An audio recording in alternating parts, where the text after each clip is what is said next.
Look at. That's a keeper! Gone.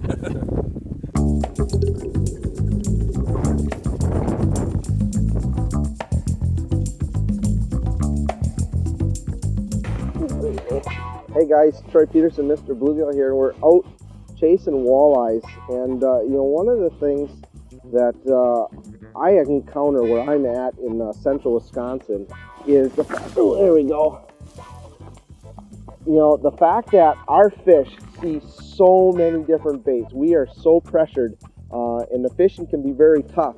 But what I find is going back to the simple stuff, the natural colors, none of this custom painted stuff, and picking out the hammered golds, the hammered copper, hammered silvers. And when the fishing gets really tough, I'll do something a little bit different. Guys fish panfish plastics, and we'll put them on our spoons just for that little bit of extra trigger. As that bait sits down there, you got those really good plastics will have some sense of amino acids and protein for some natural triggers, and then the little fine tails that just sit there and wiggle is just enough to entice these fish on those tough days. Today we got actually the coconut crab from 13 Fishing, and kind of represents that minnow head profile, but it's got that nice little fine tail that just sits there and quivers, and those walleyes are just driven crazy. And I think you get a little bit more flash when you're naturally jigging these baits. When you're working spoons, I don't use any live bait, so I rely strictly on the action of the spoon to trigger these fish. And I tell my clients all the time, it's kind of like muskie fishing. You really are trying to make these fish mad. They may not be hungry, but they're coming in, they've seen something that they like, and you're trying to create that reaction bite. And I see it too often is guys, they're moving their baits just up and down like a yo-yo. That bait does nothing. There's no motion, there's no action. It's very critical that you do these quick snaps. If you look down a hole and you watch your bait, you can kind of get a better idea how that bait moves when you snap it like this.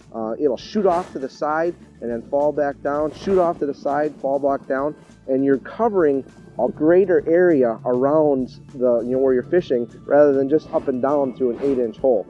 And what I found throughout my travels across the Midwest chasing walleyes, doesn't matter if it's Lake Erie, Green Bay, Lake Winnebago, or up here in Lake of the Woods, if you can grab their attention and make them chase it, they're going to eat it. So a lot of times what I do is once I got that fish come in, if he starts to follow you up a little bit, just keep raising it and make him chase it and kind of jiggle it a little bit. You get that plastic working, and if they start to follow you, there's some times where you can't reel fast enough and they'll shoot right up and grab it and try and swim back down, and you just got to be prepared for that hook set. Everybody thinks walleyes are predator fish and they're just going to eat minnows. And where I'm at, especially on the Winnebago system in Green Bay, we have a very big population of redworms and lake fly larvae.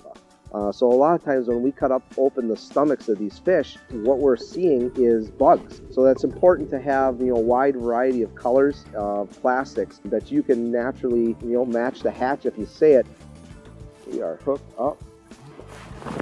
Another nice walleye with that coconut crab. What I did with this one is as that bait fell down, he came rocketing up off the bottom, and I just held it there just for a second, gave it just a little bit of a wiggle, get that tail moving, and whack! No live bait, little piece of plastic from 13 Fishing with that coconut crab. And guys, you guys can catch fish like these as well.